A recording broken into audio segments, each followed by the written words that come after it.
Hello, this is section C, all right? Remember we started the series, we have section A, B, and now we are on C.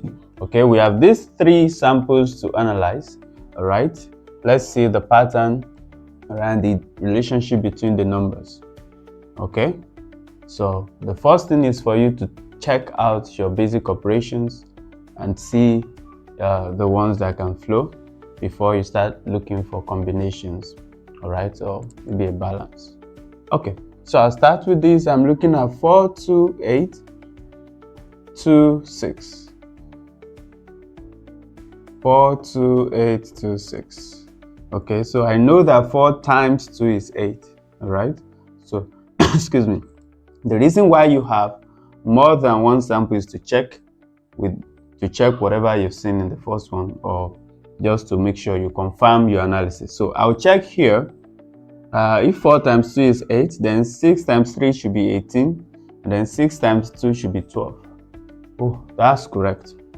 I'm going to write that down right away. So using the second sample. Okay, when you're doing your analysis, it's important to use the one without repeated number.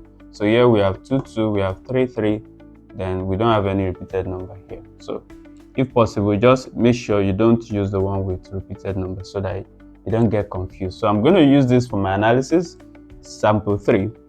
So I have 6 times 2 equals 12. Remember, we've confirmed that, right? That 4 times 2 is 8, 6 times 3 is 18, and then 6 times 2 is 12.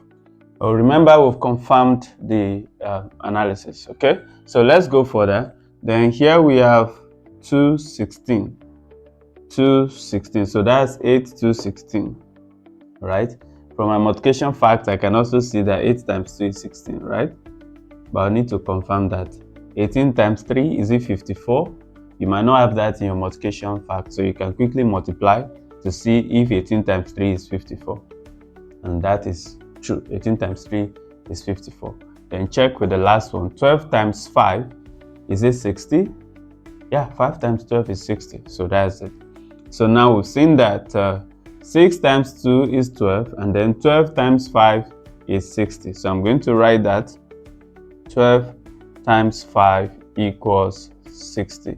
All right, I left this space because I want to reverse the operation. All right, so remember how we reverse our operations, right? Okay, so since 6 times 2 is 12, 12 divided by 2 will be 6, and then 12 divided by 6 will give you 2. All right, so we've reversed this operation here. Okay, so 6 times 2 is 12. Then we know that since we multiply 6 and 2 to get 12, if we divide 12 by 2, we'll get 6. If we divide 12 by 6, we'll get 2. All right, so we settled this aspect of the work, and then we know that we've settled this aspect of the work, and we know that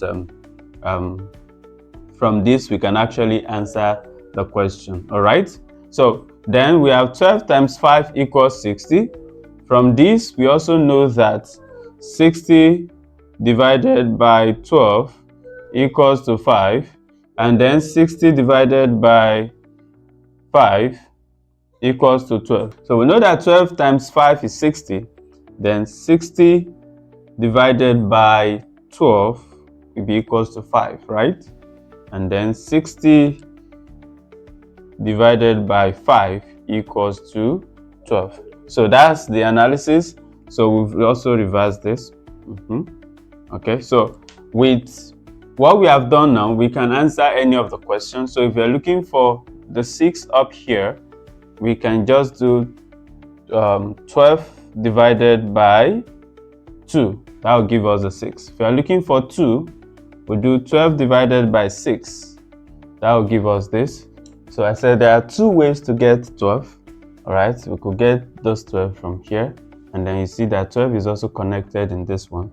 So you can also get 12 by doing 60 divided by 5. All right, so 2 ways. For 60, we do 12 times 5, right? And then that gives us 60. And then for 5, we do 60 divided by 12, right?